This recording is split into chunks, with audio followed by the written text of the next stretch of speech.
So yun mga kasangkay, welcome sa ating segment na Buhay Construction. So pag-uusapan naman natin ngayon ay tungkol sa paggawa, step by step na paggawa ng isang conventional na bahay. So i-vlog natin yan step by step, no? Daily siguro pwede. Tingnan natin kung paano itayo yung isang bahay. Yung akin nasa likuran. Yan, sample yan. Kung paano itinatayo yan. So, ano pang inaantay natin mga kasangkay? Tingnan na natin to. Pakita ko na sa inyo. Tara!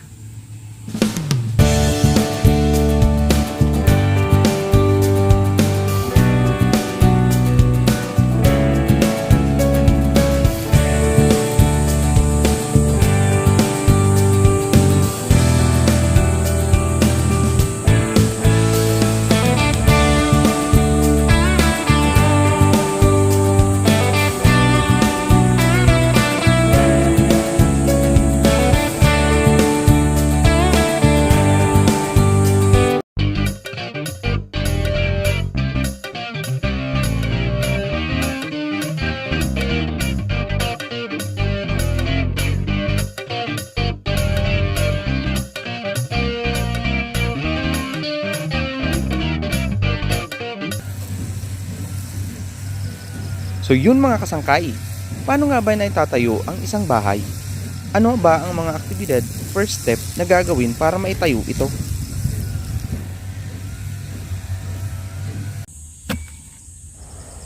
Pagkatapos ma-layout ang isang bahay, ay gagawin na yung tinatawag nilang paghuhukay o ang tinatawag nilang excavation.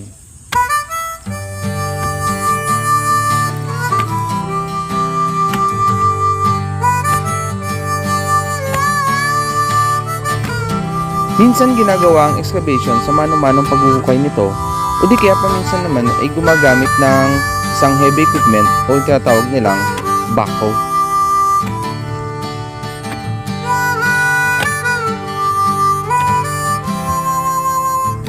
Bago mahukayan, kailangan munang ma-clearing o malinisan ang isang area.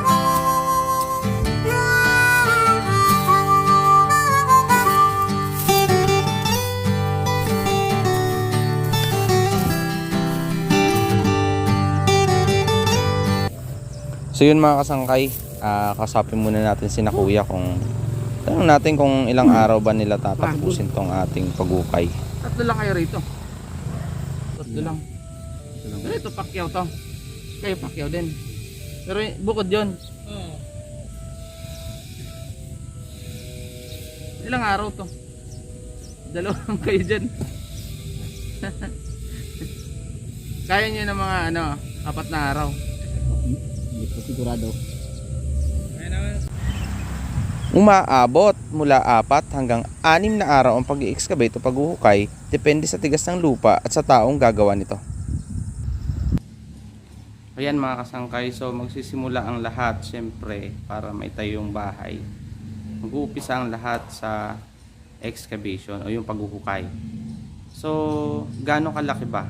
Gaano kalalim ang madalas na hukay ng isang bahay? Ano kaya?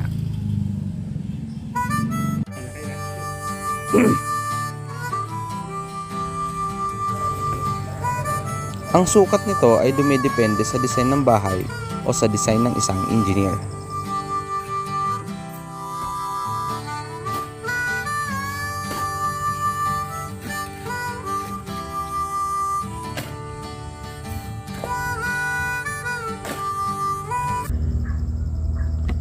Umaabot ng 1 metro ang lalim ng isang hukay.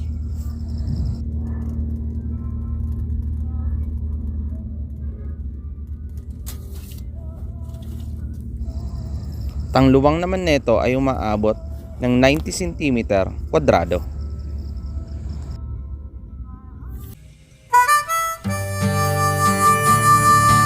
Pero ganun pa rin mga kasangkay, depende pa rin sa design ng isang engineer kung ano talaga ang pinaka-standard na lalim ng